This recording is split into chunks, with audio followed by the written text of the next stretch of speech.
a subsequent video, we talked about meltdowns. But what else goes with meltdowns is behavior. Also, how you feed your child is going to affect their behavior. But today, what I'd really like to reach out to parents and talk to you about is behavior. You know, one of the things that I've noticed over the years of doing this, and I've been involved in working with children with developmental delay for nearly 20 years. Children have some behavior that is just not being stopped, and some parents are afraid to parent. So we've got to take a step back and we've got to look at a few things and see if we can get ourselves back on the right track.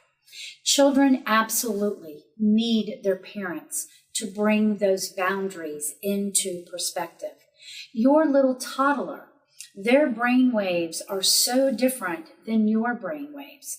And this isn't to sound disrespectful to the child, but honestly, they don't have the capability yet to go into a reasoning mode with them to get them to do what they should be doing.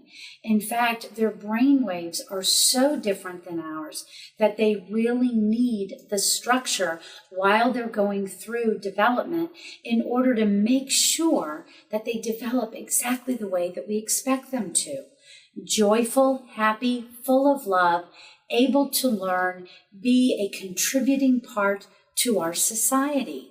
So when we look at a little toddler, they actually can learn a new behavior within a 1 to 2 structure point from you. So if you saw your little toddler going to put their finger into an electrical socket, you could actually say, no, mean it, pull their hand away and say no, and then redirect them.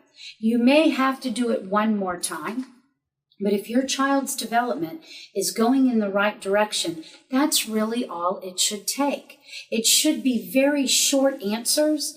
It should always be in a loving manner, but it does need to be firm. Otherwise, they cannot distinguish what you really want them to do. Now, lots of times what I've actually experienced is that many people have been dealing with all kinds of behavior with their children before they actually come and see me. So by the time they come and see me and that child's 7, 8, 9, 10 years old, now the child coming up from that toddler time, if that boundary and structure and filter haven't been taught along the way, now what's happened is they don't know what to do with their child. Both sides, mom, dad, and child, are both at each other's throat, having meltdowns, and we're not moving in a positive direction. Oftentimes, parents really do feel sorry for their child, and that's not a negative. I've certainly felt that way. But what we have to do is we have to take a step back and say, is this really serving my child? Is this really helping my child learn how to be in this world? And if we come at everything from an emotional process, then all we're doing is we're training our children to have that same kind of response, emotional about everything. And lots of things that you and I have had to go through in life, you just can't put the emotional component in there because you have to move forward. Being able to go from one grade to the next, to be able to dynamically learn how to be with different peers, learn how to accept a different teacher's style. We can't change the environment for our children every single time there is a problem. And the demands that are being placed on our children academically today are just great. They're horrendous. And many children, even as early as 3rd grade, are finding it very difficult to cope. So parents, the demand on us is even greater to be able to put our best foot forward, teach our children how to take a deep breath. Let's look at this situation and learn how to plan our responses.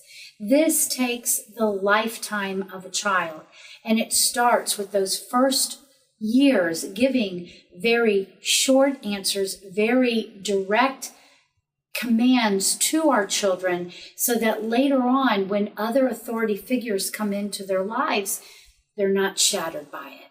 You know, being a parent is not the easiest job.